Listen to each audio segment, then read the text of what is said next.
흔히들 이제 환자분들이 속쓰림, 소화불량으로 굉장히 많이 이제 병원에 내원하십니다. 위 내시경에서 위 자체는 깨끗한 경우가 오히려 더 많습니다.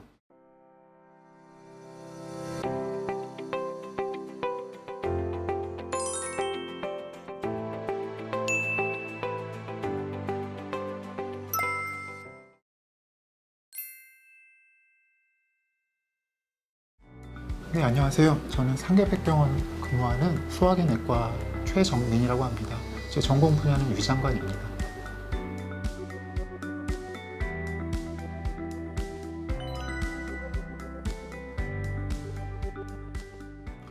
위장 질환이라고 그러면 대표적으로 이제 위암이 있습니다. 사실 위암은 우리나라 이제 발생 빈도 중에 1등암이 되고요.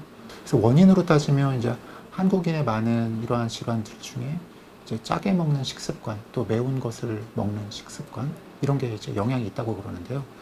이제 소금 자체가 위염을 일으킨다고 그러고, 또 매운 음식이 또 위산을 많이 나오게 한다고 그래서 위장 증상과 위장 질환을 많이 나타난다고 되어 있습니다. 그리고 뭐 음주, 흡연, 또 헬리코박터균 감염 자체도 위장 질환을 많이 유발하는 것들입니다.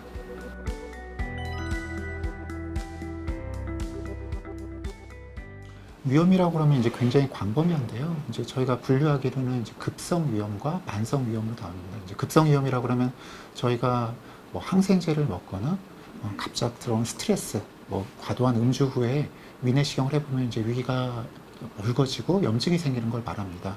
급성 위염은 사실은 이제 시간 지나면 금방 회복이 되는 경우로 되어 있는데, 이제 만성 위염으로 가면은 위 염증이 계속 오래돼 가지고 나중에는 이제 위암도 유발할 수 있게 되는 이제 그러한 분류를 하고 있습니다.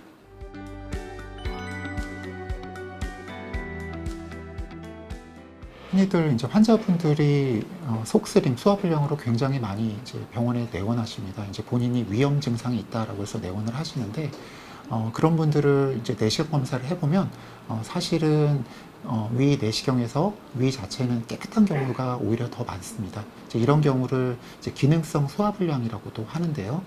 위염이 있는 경우는 이제 아까 말씀드린 대로 위장 증상과는 큰 관련은 없는 것으로 되어 있습니다.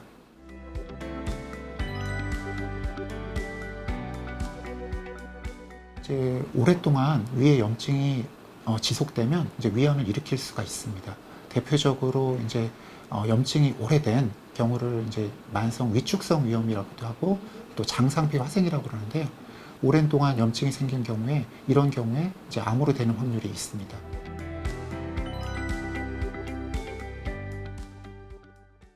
사실 급성 위염은 이제 자연스럽게 회복이 돼서 큰 임상적 의미는 없습니다.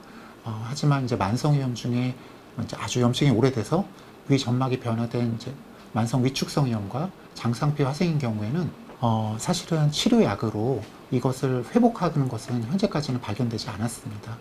이러한 만성 위축성 위염이나 장상피 화생을 일으키는 원인 중에 큰 이유가 헬리코박터균 감염이 있습니다. 그래서 이런 환자분들이 균 감염이 있을 경우에는 적극적으로 이제 헬리코박터균 치료를 하게 되고요.